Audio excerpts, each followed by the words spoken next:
Imagine you're scrolling through Instagram on a random Tuesday afternoon. You're trying to look at some pictures from your friends, maybe share a little something yourself, but all of a sudden you see an ad. You know the kind I'm talking about. It features what we might call an internet guru. They have the usual look and feel, maybe long hair extensions or big muscles. They have a really loud personality. They obviously have a lot of confidence, and they have a post full of confident sounding opinions. Opinions that could pass for expertise if you didn't know something about this particular area of expertise. But to you, a true expert, these confident guru opinions sound more like they came from an AI prompt than decades of experience or professional education. And you think to yourself, who could possibly be falling for this? But then you go into the comments and you see people lining up to buy.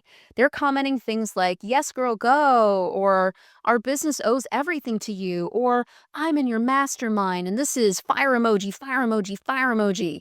And so you think, well, this is strange. Let me click on this person's profile and learn a little bit more about them. Maybe they have some experience or expertise that I'm overlooking, and they're not just acting confident on the internet. So you start to scroll through their posts, and you see more carousels and reels and stories. They're highly polished, but they seem very surface level, about 99% confidence and maybe 1% facts or experience. And then you see a post that makes you stop in your tracks. It's a post where this person is talking about how much money they made last month. And you think to yourself, this is incredible. This is like 10 times the income that I, an actual expert, am making every single month. And this guru clearly has a fraction of my experience and expertise, if they have any at all. And in that moment, you feel a little sting inside of your chest. Not because you want what they have, like a G Wagon and a six pack and a fake tan, but because you gave decades of your life to get good at something. Maybe hundreds of thousands of dollars studying it. Maybe you got a master's degree or a PhD. And now someone else is getting rewarded for sounding good at something you sacrificed so much to actually get good at. Now, I hear stories like this all the time from my clients. They are frustrated when they see people cosplaying at the very thing that they have spent so much of their life actually doing. But the real question isn't, how do we stop fake experts from getting social media attention? I mean, I'm here to tell you, like, the toothpaste is out of the tube on that one. It's gonna happen. It has happened. The real question is how actual, true experts like you can compete in a market that seems built to reward polished looks and clickbait sound bites and scammy hooks instead of actual expertise. Today, I'm sharing 3 simple ways that experts can stand out and get attention and grow in social media, and most importantly, get clients and get hired in a marketplace that seems determined to get dumber by the day, all based on buyer psychology, data, and real world experience. The biggest advantage that these fake experts and content creators have over you, the true expert, is honestly just visibility. It's not quality or depth or even truth or facts. It is literally being seen more by more pairs of eyeballs. At the end of the day, clients and buyers trust what they see. It's just a quirk of how our brains work. When somebody sees something a lot, they begin to trust it. It's actually a psychology principle called familiarity bias. The more we see something, the more we like it. The more we like it, the more we trust it. The more we trust it, the more likely we are to think of it and buy it when it's time to buy or hire. The reason potential clients are looking for an expert in the first place is because they don't know the answer and they don't have expertise in this area.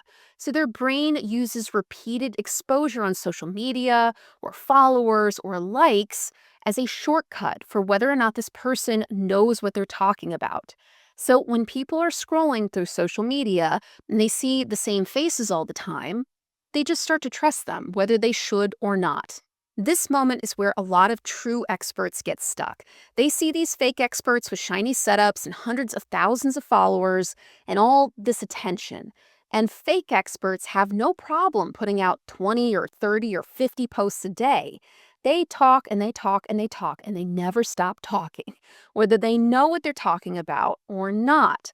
Now, on the flip side, true experts tend to be less sure.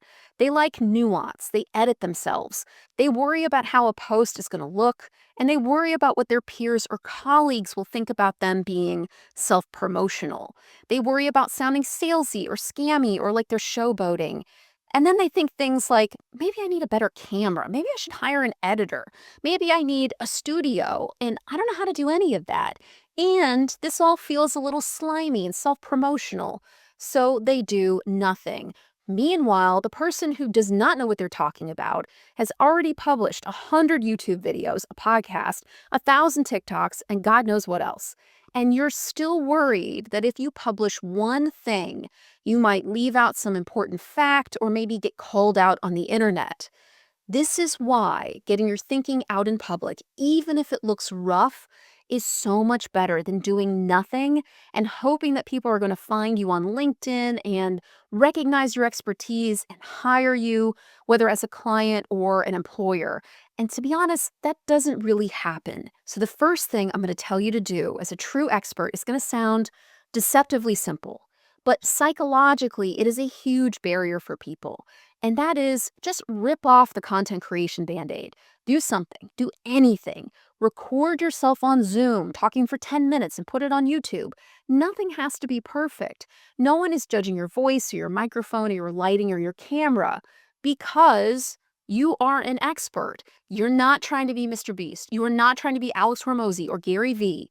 But without your true expert voice, the marketplace will just keep rewarding the people who talk and talk and talk, but don't say anything of substance. The next place that a lot of true experts get stuck, and where the gurus and content creators do not really have an issue at all, is knowing what to talk about or what to post or what to share. So I'm going to give you a really simple piece of advice. Just tell your stories. Content creation is something I would describe as a muscle, and you just have to learn to work the muscle. Just like gymnastics or like reformer Pilates, you can't do the advanced moves until you build up the most basic muscles. You can't do a quadruple black flip before you learn how to do a push up. Now, most experts get caught up here because they don't feel comfortable talking about their clients or their background. They do not want to tell tales out of school, as we might say. They don't want to break confidentiality. They don't want to have to go back to clients and ask for permission to talk about the work. Like, I get it. I have that issue too. Obviously, if I'm writing a case study or I want to mention a brand by name or share specific numbers, I always ask for permission. But if you're just creating content, anonymizing companies, industries, and client names is a really simple way to get around this. Talk about how you solve problems using your expertise. Tell battle stories. Talk about mistakes that you might have made or things that you learned along the way. But above all, just don't overthink it. Start pressing record and then pressing publish. You can always set videos to private later or delete some posts off of LinkedIn. It's really no big deal. A lot of experienced professionals get twitchy, by the way, when I mentioned that last one, talking about mistakes they might have made or things they've learned along the way, because they don't want to be seen as not perfect or not knowing everything. But if you tell a story about how you tested something or how you realized there was some nuance that you didn't see before, or how something surprised you, you have a massive advantage over fake gurus. They just don't have real world stories. Like, why would they? They cannot talk about helping real companies with real problems.